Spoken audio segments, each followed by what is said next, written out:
Welcome back to our channel అండి. ఎలా ఉన్నారండి అందరూ? ఏం చేస్తున్నారు? నిన్నటి వీడియోకి చాలామంది రెస్పాండ్ అయ్యారనమాట. అక్క సమ్మర్ కదా అలానే ఉంటుంది, కొంచెం ఎక్కువ బటర్ మిల్క్ తీసుకోండి, వాటర్ ఎక్కువ తాగండి అని చెప్పారు.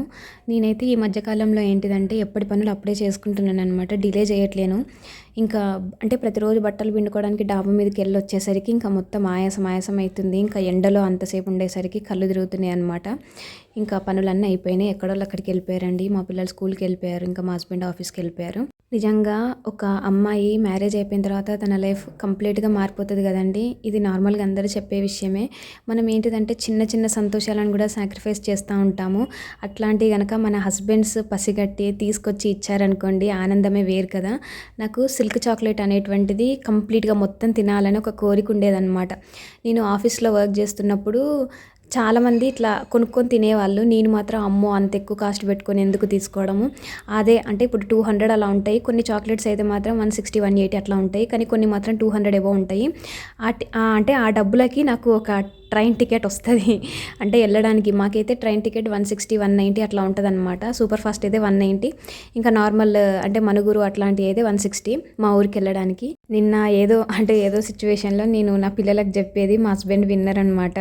విని ఇంకా తీసుకొచ్చి ఇచ్చారు. పిల్లలకు చూపించకు, నువ్వే తిను, ఎప్పుడైనా తినాలనిపించినప్పుడు తిను అని చెప్పేసి అన్నారు. మస్తు అంటే మస్తు హ్యాపీ అనిపించింది. ఇంకా పిల్లలకు కనిపించకుండా ఫ్రిడ్జ్లోనే ఎక్కడ మూలకు పెట్టి రోజింత తిందామని చెప్పేసి అయితే అనుకున్నాను. పిల్లలకి ఏంటిదంటే మా పిల్లలకు అస్సలు పడవండి, అది ఏ కాలమైనా సరే. సమ్మర్ అయినా నార్మల్గా వింటర్ ఆ టైంలో చాక్లెట్స్ అట్లా ఇవ్వడానికి భయపడుతూ ఉంటారు కదా అందరూ, దగ్గు జలుబు వస్తుంది అని చెప్పేసి. మా పిల్లలకు అట్లాగా సమ్మర్లో కూడా అంతే ఉంటుంది వాళ్ళకి, అందుకని చెప్పేసి వాళ్ళకి ఇవ్వట్లేను. వేరేలా అనుకోకండి, పిల్లలే మెయిన్ కదండి మనకి. ఇన్ కేస్ ఎవరైనా అంటే మన ఛానల్లో చాలామంది బ్రదర్స్ చూస్తూ ఉంటారు. ఇన్ కేస్ మ్యారేజ్ అయిన వాళ్ళైతే మీ వైఫ్స్కి అట్లా ఏమన్నా చిన్న చిన్న కోరికలు ఉంటే చూడండి. ఇప్పుడు కొంతమందికి బయటకు వెళ్ళి పానీపూరి తినాలనిపిస్తుంది, ఫ్రైడ్ రైసో లేకపోతే నూడిల్సో ఇట్లా తినాలనిపిస్తుంది కదా. చిన్న చిన్న కోరికలే అవి. హెల్త్కి అంత మంచిది కాదు, కానీ అట్లీస్ట్ ఒక 2 మంత్స్కో 1 మంత్కో అట్లా తీసుకెళ్లడంలో తప్పేం లేదు కదా. ఇన్ కేస్ బ్రదర్స్ అంటే మ్యారేజ్ కాని వాళ్ళు కనుక చూస్తున్నట్లయితే మన ఛానల్ వీడియోస్ మీ సిస్టర్స్కి, మీ మదర్కి ఇట్లాంటి ఏమైనా చిన్న చిన్న కోరికలు ఏమైనా ఉంటే తీర్చడానికి ట్రై చేయండి. నిజంగా అవి చాలా చిన్నవి కావచ్చు, హండ్రెడ్స్లో మ్యాటరే, కాకపోతే చాలా అంటే చాలా హ్యాపీగా ఫీల్ అవుతారు. ఇంకా నేను ఒక చిన్న విషయం అయితే ఈ వీడియోలో చెప్పాలనుకుంటున్నానండి. నార్మల్గా ఒక సిన్సియర్ ఆస్పిరెంట్కి, ఒక నార్మల్ ఆస్పిరెంట్కి ఒక డిఫరెన్స్ అయితే ఉంటుంది. కన్సిస్టెన్సీ కావచ్చు, అంటే ఇంకా ఎన్ని ఫెయిల్యూర్స్ వచ్చినా తట్టుకొని మళ్ళీ నెక్స్ట్ ఎగ్జామ్స్ రాసే ఒక క్వాలిటీ కావచ్చు. కాకపోతే చదివే విధానంలో కూడా కొంత డిఫరెన్స్ అయితే ఉంటుందండి. ఒక నార్మల్ ఆస్పిరెంట్ ఏం చదువుతారంటే, ఇప్పుడు సపోజ్ మనం టెక్స్ట్ బుక్ తీసుకొని చదువుతున్నప్పుడు ఏంటిది, ఒక చిన్న ఎగ్జాంపుల్ చెప్తానండి. కళింగ వారు ఏ ఇయర్లో జరిగింది, ఇది చాలామందికి తెలుసుంటుంది. కింద కమెంట్ సెక్షన్లో షేర్ చేయండి ఎంతమందికి కళింగ వారు ఎప్పుడు జరిగింది అనేటువంటిది తెలుసో చూద్దాము. ఇక్కడ నేనేం పెద్ద తోపు, నేనేదో పెద్ద ర్యాంకర్ అని చెప్పట్లేనండి. జస్ట్ మన ఛానల్లో చాలామంది గైడ్ చేయండి అక్క, ఎట్లా చదవాలి చెప్పండి అక్క అని చెప్పేసి అంటూ ఉంటారు. రోజు అట్లీస్ట్ ఒక 2-3 టాపిక్స్ అయినా చెప్పండి అని చెప్పేసి అడిగే వాళ్ళు ఉంటారండి. సో వాళ్ళకి యూజ్ అవుతుంది అని చెప్పేసి డైలీ అట్లీస్ట్ నాకు కుదిరినప్పుడల్లా కొద్దో గొప్ప టాపిక్స్ అట్లా చెప్పడానికి ట్రై చేస్తాను. చదివే విధానం ఎట్లా ఉండాలి అని చెప్పేసి కొంతమందికి, అంటే బిగినర్స్ చాలామంది ఉన్నారు కదా, సో వాళ్ళకి యూజ్ అవ్వాలి అన్న ఉద్దేశంతో చేస్తున్నానే తప్ప నేనేదో పెద్ద తోపు తురుము అనేది కాదు. అయితే కళింగవారు ఏ ఇయర్లో జరిగింది అనేటువంటిది కింద కమెంట్ సెక్షన్లో షేర్ చేయండి. మనకి ఇక్కడ ఏమడుగుతారంటే కళింగవారు ఏ ఇయర్లో జరిగింది అనేటువంటిది మాత్రమే అది తెలుసుకోవడానికి ట్రై చేస్తారు నార్మల్ ఆస్పిరెంట్స్.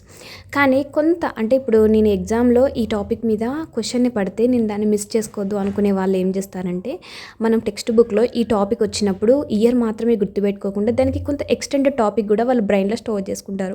ఫస్ట్ సపోజ్ ఇది కూడా క్వశ్చన్ అడుగుతాను, చెప్పండి. కళింగ వారి గురించి ఏ రాక్ ఎడిక్ట్స్లో, మనకు రాక్ ఎడిక్ట్స్, పిల్లర్ ఎడిక్ట్స్ ఉంటాయి కదండి.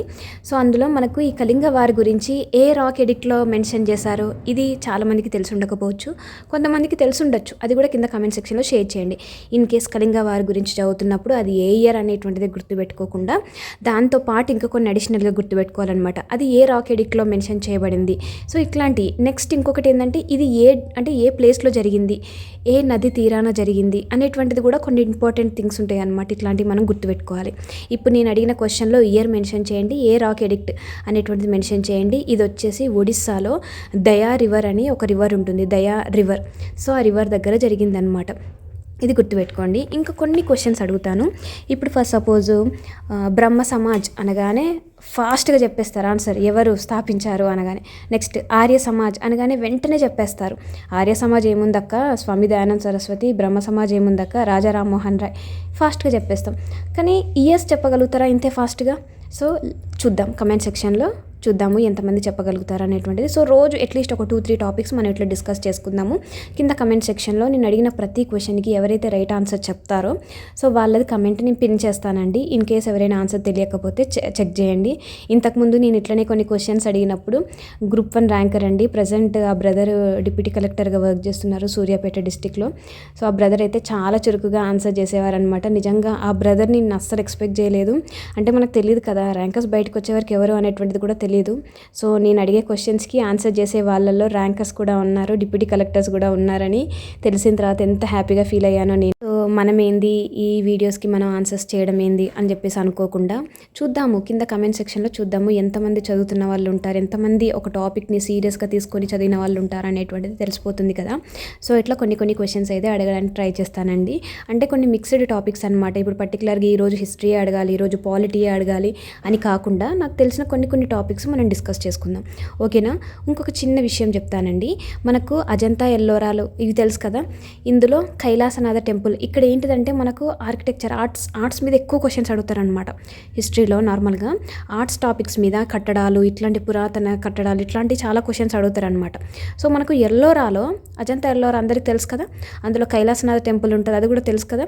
సో ఈ కైలాసనాథ టెంపుల్ ఎవరు బిల్డ్ చేశారు అనేటువంటిది ఇంకో క్వశ్చన్. సో ఇది కూడా మీరు కమెంట్ సెక్షన్లో షేర్ చేయాలి నాకు, ఓకేనా. మీరు క్వశ్చన్తో పాటు ఆన్సర్ రాసినా పర్వాలేదు, ఆన్సర్ ఇచ్చినా కూడా నేను చూస్తాను, ప్రతి ఒక్క కామెంట్ చూస్తాను. ఎందుకంటే ఇవి క్వశ్చన్ అండ్ ఆన్సర్స్ కాబట్టి వెరీ ఇంపార్టెంట్.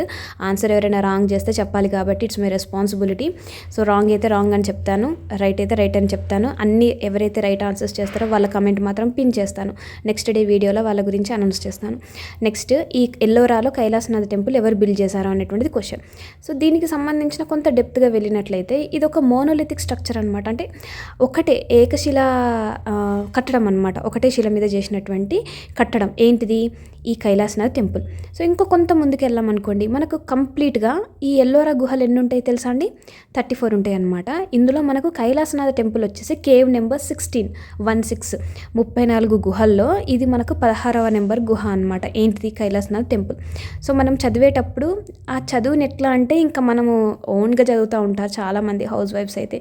సో మనం ఏం చేయాలంటే ఇప్పుడు మనకు అంటే ఎక్కడోళ్ళు అక్కడికి వెళ్ళిపోయిన తర్వాత మనం సింగిల్గా కూర్చొని చదువుకున్నట్లయితే మనం ఇంకా ముందెవరో ఉన్నారు మనం ఎవరికన్నా ఎక్స్ప్లెయిన్ చేస్తున్నట్టు అని అనుకొని చదవాలన్నమాట. మీరు కూడా నా ఛానల్ వీడియోస్లో చూస్తున్నట్లయితే నేను ఎవరికైనా ఎక్స్ప్లెయిన్ చేస్తున్నట్టు కనిపిస్తూ ఉంటుంది నార్మల్గా. అంటే నేను అదే అనమాట, నేను ముందు ఒకళ్ళు ఉన్నారు అని చెప్పేసి నేను అంటే ఊహించుకొని నేను ఇట్లా అన్నీ ఎక్స్ప్లెయిన్ చేసుకుంటూ పోతాను అనమాట. చాలామంది ఏ పిచ్చిలేసిందా నీకు అని అంటారు, కానీ అనే వాళ్ళకి తెలియదు ఇది ఒక గుర్తుపెట్టుకునే టెక్నిక్ అని చెప్పేసి. ఎన్నని గుర్తుపెట్టుకుంటాను చెప్పండి. నేనైతే కళ్ళతోటి అంటే ఎక్కువ చదవను, చాలామంది కళ్ళతోటి చదువుతారు కానీ నేను అస్సలు కళ్ళతోటి ఎక్కువ చదవను. తెలిసిందైతే చదువుతాను, తెలియనిది అయితే మాత్రం బయటికి చదువుతాను, గట్టిగానే చదువుతాను. ఇంకా కొన్ని అయితే అంటే ఒక్కొక్క లైన్కి line by line, paragraph by paragraph ఇట్లా ఎక్స్ప్లెయిన్ చేసుకుంటాను అనమాట. నాకు నేనే ఓకే దిస్ ఈజ్ వాట్, ఇది నేను నేర్చుకున్నాను, ఈ పేరాగ్రాఫ్ అంతా ఇది అని చెప్పేసి తెలుగులో నాది నేనే ఎక్స్ప్లెయిన్ చేసుకుంటాను అనమాట. ఈ టెక్నిక్ చాలా బాగా యూజ్ అవుతుంది మనకు గ్రూప్ 1 మెయిన్స్ ఆన్సర్ రైటింగ్ రాసేటప్పుడు మాత్రం చాలా హెల్ప్ అయిందనమాట నాకు ఈ వే ఆఫ్ అంటే ఇట్లా చదివే విధానం అనేటువంటిది. సో నేను ఏవైతే క్వశ్చన్స్ అడిగానో ఆ క్వశ్చన్స్ అన్నిటికీ ఆన్సర్ చేయండి. మళ్ళీ నెక్స్ట్ వీడియోలో మనము ఇంకా కొన్ని టాపిక్స్ నేర్చుకుందాము. ఇట్లా మిక్స్డ్ నేర్చుకున్నాం అనుకోండి, అన్ని టాపిక్స్ అంటే అన్ని సబ్జెక్ట్స్ నుంచి కవర్ చేసినట్టు అవుతుంది, ఓకేనా. కమెంట్ చేయండి, ఓకేనా. వీడియో నచ్చితే ఒక చిన్న లైక్ చేసి ఛానల్ సబ్స్క్రైబ్ చేయండి. బాయ్.